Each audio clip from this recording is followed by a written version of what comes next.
Bulletin کا آغاز اہم خبر کے ساتھ۔ IMF نے پاکستان کے لیے قرض پروگرام کی چھٹی قسط کی منظوری دے دی۔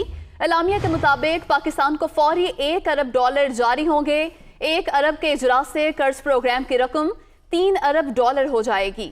پاکستان نے کورونا سے متاثر معیشت کو سنبھالنا IMF کی جانب سے یہ کہا گیا ہے۔ شعیب نظامی اس وقت ہمارے ساتھ موجود ہیں۔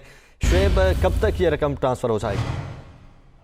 جی، پاکستان کے جو $1 ارب کی منظوری دی ہے، چند دنوں میں پاکستان تک پہنچ جائے گی، اور یہ بہت امپورٹنٹ بریک تھرو ہے پاکستان کے لیے، کیونکہ بڑے عرصے کے بعد IMF نے پاکستان کی معاشی کارکردگی، معاشی اصلاحات، اور خاص طور پہ جو اس وقت ہم نے دیکھا کہ فنانس ترمیمی بل ہے، اسٹیٹ بینک کی خود مختاری کا بل ہے، اس کی تعریف کی ہے، اور ساتھ ساتھ یہ بھی کہا ہے کہ پاکستان میں جو جمع مالی سال ہے اس میں معاشی ترقی کی شرح جو ہے وہ 4% رہے گی، اس سے روزگار کے بڑھنے کے مواقع پیدا ہوں گے۔ ساتھ ساتھ یہ بھی بتایا گیا کہ تاہم پاکستان میں جو چیلنجز ہیں وہ یہ ہے کہ پاکستان میں مہنگائی کے بڑھنے کی شرح 10.2% ہے۔ پاکستان میں توانائی کا سرکولر ڈیٹ ہے، اس کو کم کرنے کے لیے اقدامات کرنے ہوں گے، اور جو پاکستان میں سرکاری اداروں کے نقصانات ہیں ان کو کم کرنا بھی چیلنج ہوگا۔ جی ٹھیک ہے، بہت شکریہ شعیب آپ کا۔